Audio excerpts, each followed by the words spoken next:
Hi everybody. In this video I'm going to show you my technique for selecting and masking dogs that have a lot of hair with my dog images that I'm currently doing. Before this semester I had not been using this tool, and I can say that my images have improved quite a bit with dogs that do have a lot of hair. Before I was doing a very tedious way, first using quick selection and then going in with a brush on a layer mask, and it took me a long time that way, so I'm glad that I have found this method. The first thing that I'm going to do is use the quick selection tool here and just very quickly go in and make a rough selection of the area that I want to include. And by holding down the Option key on a Mac keyboard and painting around the edge of your subject, you're telling Photoshop what you do not want to include. So that helps making the selection a little more accurate off the first try.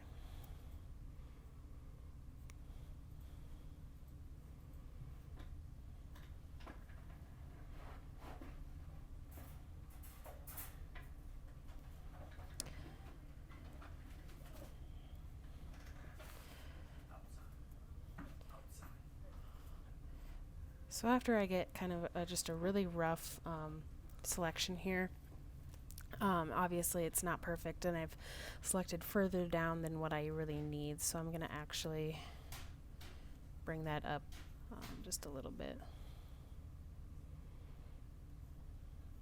And I am using a Wacom tablet, and if anybody is doing this kind of work, I would highly suggest using it. It's much easier in my opinion than using the mouse. It's more like drawing and you have more control over what you are selecting. Okay, so I'm going to call that good, and then I'm going to go up here to this select and mask tool right here. Click that. And then it does a selection right away. You can see that it is not good at all.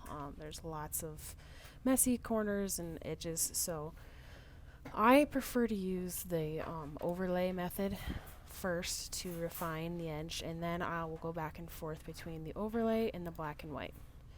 Black and white, I'll go in after I've used the refine edge tool just to see what it looks like on a mask. So I'm going to go here, and then I'm going to go over to this tool right here. It's the second one down. And I'll zoom in. And I'll just start up here. So it's super simple. All you have to do is just kind of go in and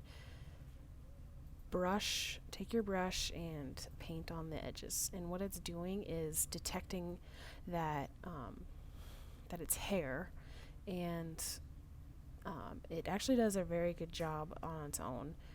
I'll show you just that little piece that I just did. I'll go to the black. And you can see the difference here on this edge compared to everything over here. Just the fine detail of the hair that it's already picking up on. And that's with under 10 seconds of work, so it's pretty impressive. A lot of people like to go over here and mess with Smart Radius and Radius, but I found that it just causes me more problems than anything. So what I will do is just do it on my own without having Photoshop decide anything for me. And some people may agree or disagree, but it's just the method that I have found works best for what I'm doing. And as you can see, I'm not really being very technical with how I'm painting. I do like to paint in towards the edge more than just staying outside, because I find that it gets in some more of those details.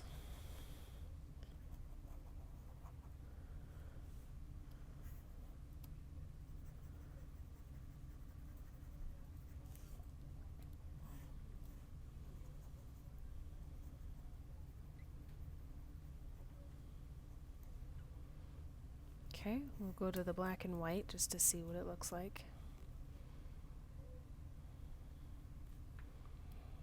Okay, so it looks pretty good. There's a couple spots right here, here, and here that could be cleaned up a little bit. So what I normally do then is go to this tool right here.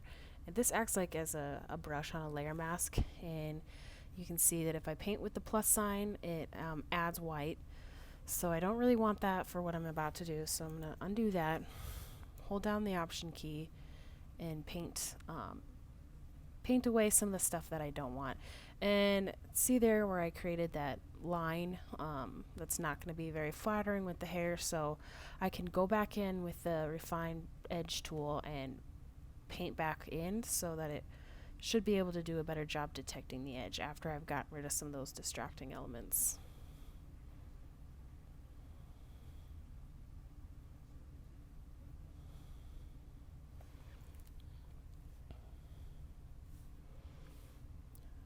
Go back to the overlay, and that problem area was right here, and you can still kind of see how it just looks pretty choppy. So I'll just go and repaint. I'll go back to the black and white, and you can see that it does do a pretty good job. There's again a little bit of area that could be improved, but for the sake of the video, I'm not going to do this to the amount of detail that I would normally do it. So you just get the idea.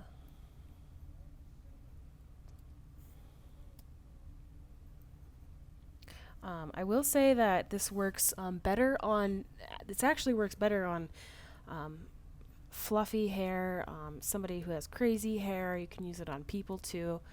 It does not work on shorter haired dogs or even people that have hair that's more slick or flat. This is more for the hair that sticks out, that's hard to draw an edge with the brush. So there's a very rough look here. The next thing that you would do is go in. You can use these tools if you would like, just to try and refine it even further. You can use the Shift Edge tool, and I'll just show you drastically what that does. So it can either shift out or shift in. Typically I would drag it down this way. But again, I don't use these tools very often over here. I like to control Photoshop as much as possible rather than having it do stuff for me. So I find that if I do use this, it's just very minimal. So I'm going to leave it like that just because it's not really necessary for you to sit and watch me do everything. But as far as the neck goes, with what I do, I actually just kind of leave it how it is right here, and then once I place it on the body of the person, then I go in, use the Refine Edge tool again, and just finesse that area once again. As far as outputting, I like to do either a new layer mask or new layer with layer mask. I'll just go to new layer with mask here. You hit OK. And there we go. So from there, like I said, I would place the head on the human. I would then play with the proportion and all that. But this video is mainly just about the Refine Edge tool. Thanks for watching.